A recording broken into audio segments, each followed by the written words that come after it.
We now welcome UFC welterweight champion Kamaru Usman. Kamaru, thank you for the time today, sir. Hello, how are you? We're doing great, thank you, sir. We will take the first set of questions from Gabriel Gonzalez with Capeside Press. How are you? I am wonderful. How are you? Doing well, sir. Thank you. Kamaru, I wanted to ask you something. You brought it up on the embedded. You talked about, it's weird how much your career has resembled Rashad Evans, Ultimate Fighter winner, champion, etc. I did want to ask you, there's a lot of talk about the return of the Ultimate Fighter. Being a coach, you've worked with some great coaches, you've had great teams and teammates. Would you be interested in possibly filling that role in your career, trying to be a Ultimate Fighter coach? Absolutely. I mean the stage is kind of set for me to do that. Um, and I think there's no time better than now to be able to do that. I've proven myself as a champion. And this is what some of the greatest seasons of the Ultimate Fighters are when those proven champions are able to step in there and get a foe and go out there and deliver in helping some of the newer generations and newer fighters crack into the UFC. So absolutely, I think the stage is kind of set for me. The opponent is I'll let the people decide who they want to see with that. You've got the loudmouth guy that runs around saying he's Jesus, that he can baptize anybody. We could do that, or we can have the other guy that I broke his face again. So either one, the stage is set. It's up for the people to decide. I know the pandemic and then injuries, made it hard for you to kind of stay active a bit in 2020. Do you have a particular number of fights you'd like to hit? Like, do you want to try to get in there two or three times in 2021? Or is it just, the business management will handle that as long as you get a fight? Well, yeah, of course, business and management will, that's their job. That's what I pay them to do. So they handle that. But absolutely. I would love to fight three times this year. That's three times the paycheck. So, of course, I would love to do that. But I'm also smart enough to know that I'm at a particular point in life where my body is a priority now.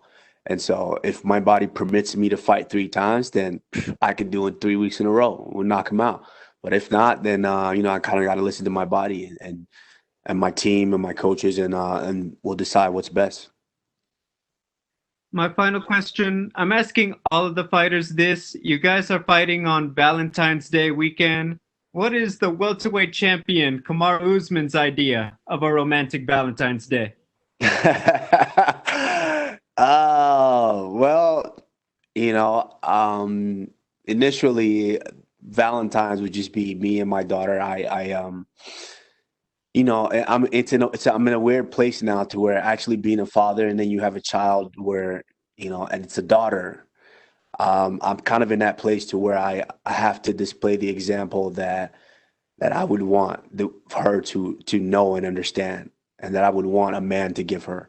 And so I have, one Valentine's taking her out on a date, um, giving her flowers and all of that. And so, yeah, that's kind of my idea. Is just, of course, every day should be a day you let them know that they're appreciated. But Valentine's just kind of, it's what everyone's doing. It's a designated day for you to show a little extra appreciation for them. So I've already put something in the mail for my daughter. Hopefully, she receives it tomorrow or Saturday. Hey, thank you, Kamaru, and good luck. Thank you. We will take the next set of questions from Jim Varsalone with the Miami Herald. Thank you, champ. Like the hat. Appreciate it. Thank you. Hey, I just want to know. I'm in South Florida, so champ, are you all still living here? I know you're not with Sanford MMA anymore. Do you still down here though? Are you living down here? Just a little bit of the dynamic there. Thank you. Yeah, I still have my place there. I'm actually a lot of people don't know that I left Colorado to come to South Florida. And so I spent 2 years of my life from 2010 to 2012 here in Colorado before I went to South Florida. So, Colorado's kind of always had a place in my heart. So I would like to, and I'm kind of in that process of getting a place here as well. But of course, I have that place down there in South Florida. I think it would be unfair for me to just uproot my daughter and her way of life right now and just move her all the way to Colorado. But I definitely will be splitting time in both. And about this fight, such a big event. You've been in so many big fights. How do you look at this one? How does this one add to your legacy, if I could say legacy? Yeah, I mean, legacy is not something that I'm worried about right now. That's just there. That's something that people bestow upon me. I learned very, very early in the game when I was 1-1 and I had lost my second professional fight, and I was thinking, man, like how do I build a resume? Like, what's going on here? And then it was the first time I actually ever I was living with Rashad Evans at the time. I Googled him and I saw his Dog, and I was looking at Dog, and I think he started his career out at like maybe 10-0 or something crazy like that. And I just remember going through and just seeing all the greens and wins and wins and wins. And I'm thinking to myself, how could I ever one day get this many greens on my resume? How could I do that? And I remember the talk with him where he was just like, you know what? You just got to take it one fight at a time. One fight at a time. Just focus on the task at hand. And then when you're said and done, they will pile up. And that's what I've done, and I started doing that. And before you know it, I was 5-1, defending my team on the Ultimate Fighter finale. Next thing you know, everyone's saying, hey, you got one more fight to tie George St. Pierre for this record. So as long as I continue to just take it one fight at a time, I think, that's the important thing. So legacy, that's something that will come after when you look back on your achievements. But this fight is definitely important. The toughest test to date, which is why he's fighting me right now. If he wasn't the toughest guy, he wouldn't be in there. I take him very seriously, and I'm worried and focused on just him. Once we get through him, then we could, when I'm done with my career, then we could worry about legacy. And you mentioned pile up, 16 in a row piled up, champ. That's pretty good. Hey, lastly for me, how's your brother doing? What's going on with him? And I know you're in your fight mode, but do you get to train with him a little? And that's it for me. Thank you. I haven't been able to really like train with him. That's because he lives in Dallas, Texas, and of course he's a big boy. And usually kind of our schedules are just kind of mixed up to where when I'm in the training camp, he kind of knows how to just kind of let me be in the training camp and go do what I need to get done in order to be successful. But he's a PFL heavyweight now. He's going to be in the PFL tournament. Um, he was just out in Colorado a couple of weeks ago, and I was thoroughly impressed. He still has a long way to go because he's still a newbie in the sport. He's still very, very green, but I was extremely impressed by he's finally starting to get it. And that's one thing that I kind of questioned early on in this is, does he really want to do this, or is he just doing this because of me? And he's really starting to get it. He wants it, and that's a dangerous thing. You guys have seen him. My little brother is that guy that will run right through a wall if you tell him to, and if he believes in it. So I think PFL going to have their hands full with him, and I'm excited to see what he does. Thank you, champ. Thank you. We will take the next set of questions from Alistair Bishop with MMA Republic. Kamaru, how are you, sir? I'm wonderful. How are you? Fantastic. Thank you very much. I know this narrative between two teammates and former training partners has been played out quite a lot, and I'm sure you're pretty tired of answering the question. But what, if anything, has surprised you the most between yourself moving and what's being said by Gilbert Burns? I wouldn't say that I'm surprised by a lot of it because you have to expect that from when someone calls you out and says, hey, I want to challenge you. You have to expect that they're going to say and do whatever is possible and necessary for them to form that belief in themselves that they can get the job done. I honestly, I would be.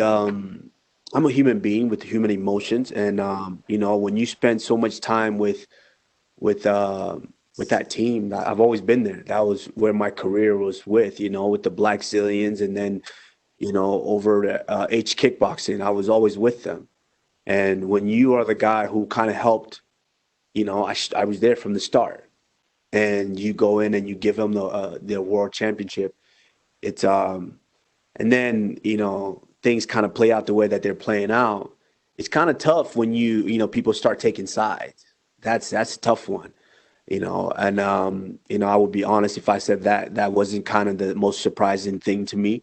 But at the end of the day, you got to expect it. He's coming and he feels prepared and he feels like he's ready to go out and take me out. And it's my job to go in there and let him know that, hey, it's a dream. One day it might happen, but not while I'm on the throne. He mentioned, I think the question was about his title reign as a champion, and he was issuing out a warning to the top 15. What does that make you feel like? Has the respect level for Gilbert Burns changed by the way he's almost looking past you and saying things like coaches and teammates know about you and they're all kind of chipping into your demise? Does that change the respect level? I didn't get the first part of that. You said what? He was planning his title reign already about, the whole of the top 15 was already in trouble.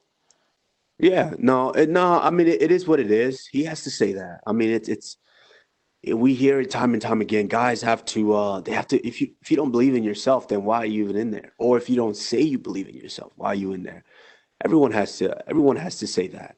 I'm sure Kobe Covington was planning his title reign as well. I'm sure Tyron Woodley wanted to continue his title reign, and I'm sure Jorge Masvidal, the Street Judas or Street Jesus, whatever they call him. I'm sure he was planning a title reign, fighting this guy and that guy, and all of this. They all plan that. It is what it is. At the end of the day, all I can do is worry about myself and the things that I can control going into the fight. And as long as I've done that, then the outcome should be what it should be. The new look out at your camp, Justin Gaethje and Trevor Whitman. What would you say is the biggest takeaway or the biggest lesson you've learned from both Justin Gaethje and Trevor Whitman? Well, I would say with Trevor, I think it's just the basic fundamentals. Like, and I knew it, kind of in my career. There was certain times where I would be preparing for a fight and I felt like, okay, I needed to spend more time on this. I'm not sharp here with this. Like my footwork is not there. My balance is not there. I'm not sharp there. But I'm on a team with 40, 50 guys, and the coaches are gone every other weekend training and coaching other guys. So I kind of have to be the one to do the best that I can to bridge that gap on my own. And now kind of getting back to those basics. I mean, at the end of the day, everyone's kind of hit a heavy bag. Everyone knows how to hit hard. We all know that. I have punching power. He has punching power. But it's those fine details of, okay, this is you step here, and this is why you step here. You throw the punch here, this is why you exhale. And this is why you squeeze your stomach. This is why you pull in tight. This is why the guard is up. This is why we roll with this. Just those fine details, I think, are what then starts to separate the good from the great. It's just learning those small details. And it was very tough to get those details on a team with 40, 50 guys with maybe 4 coaches, and the coaches are gone every other weekend. And so I would say, yeah, that's kind of been the biggest key of is getting that attention and being able to work on those details. And then with Justin Gaethje, it's just, I mean, being around a madman. I call him a madman because he's just somebody who likes he's just there to fight. With Justin, I'm going into sparring, and it's crazy. It's like normal days, it's like, okay, I have wrestling practice today. Okay, it's going to be a tough one, but it is what it is. I'm used to that. I'm going into grappling. Okay, it is what it is. I'm used to that. But it's like, okay, I have to spar, and I know Justin's going to spar. Something about it is just you kind of get that little feeling in your stomach, those little butterflies, like, okay, I'm going to get punched today. It's going to be all right. You kind of got to get up for it. And then when he comes in, he's just like a hurricane. He doesn't spare anything. He'll just jump right on you. And so that's been great to have someone who puts me in the fire. I'm able to still feel that fire. Yes, it's a new surrounding, new environment, but I'm still able to feel that fire to where when I get in there, that's not going to be a foreign feeling to me. Fantastic. Kamaru, obviously from South Africa, there's a lot of talk about the African UFC, and we're all campaigning really hard to make that a reality, hopefully, when all this COVID stuff is over and then the world returns to normal. How do you envision a Africa UFC event, and how far do you think we are away from it?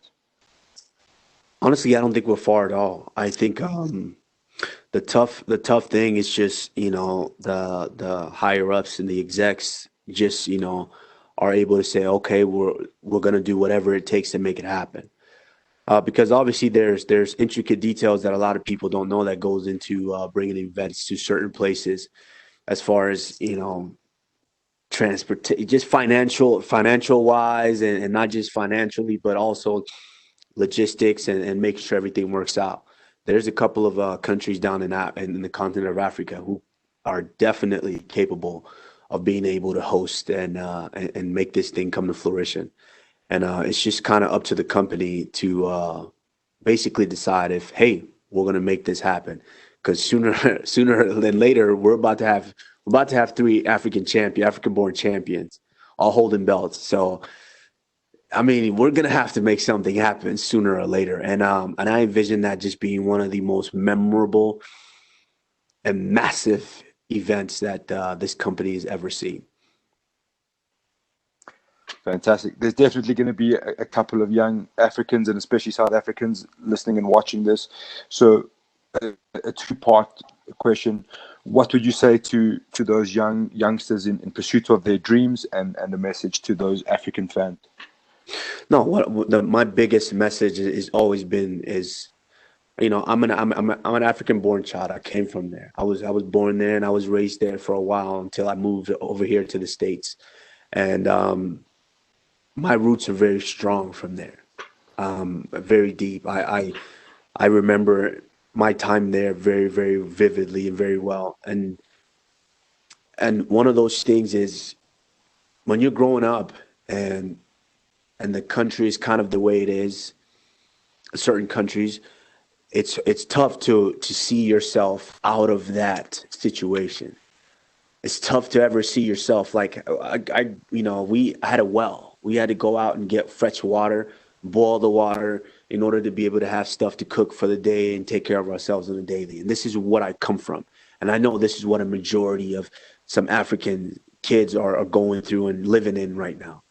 And for me, being that symbol of hope that, just because this is a situation that you're in right now, this is not necessarily where you're going to end up. Nobody knows tomorrow. My story is living proof of that. And Israel Adesanya is living proof of that. And of course, Francis Ngannou is living proof of that.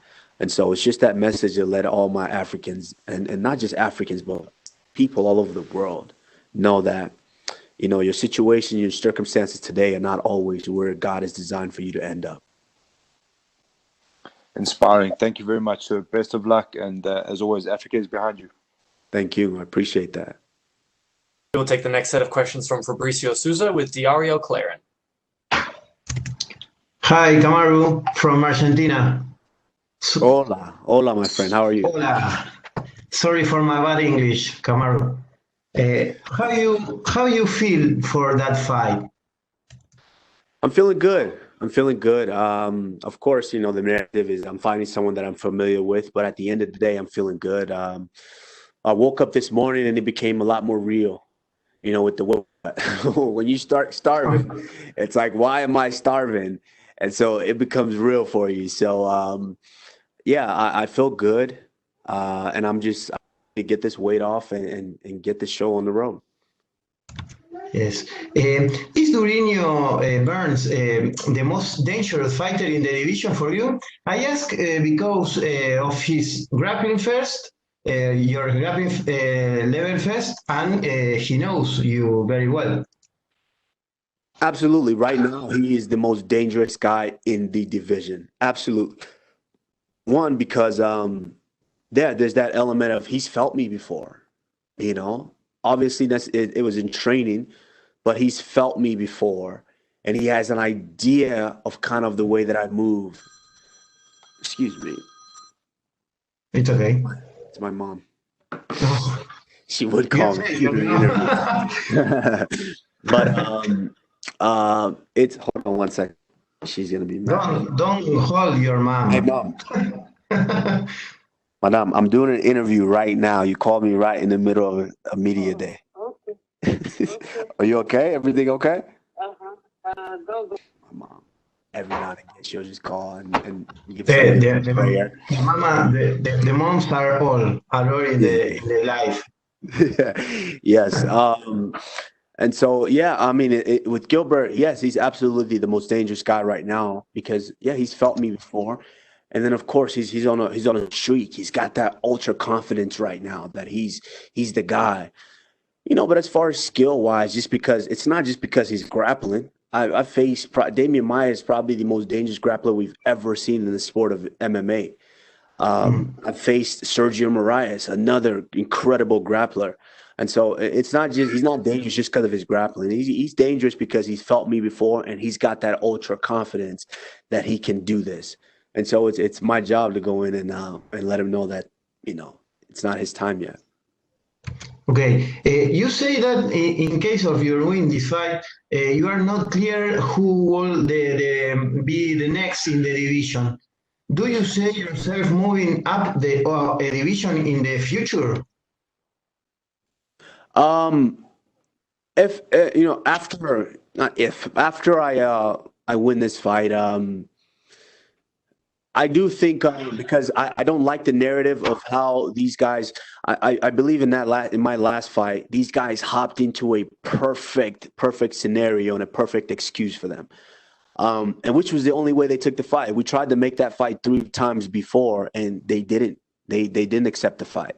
So when it was on 6 days' notice, to where they had a built-in excuse to, hey, let's just take the fight, and even if when we do lose, we have a built-in excuse.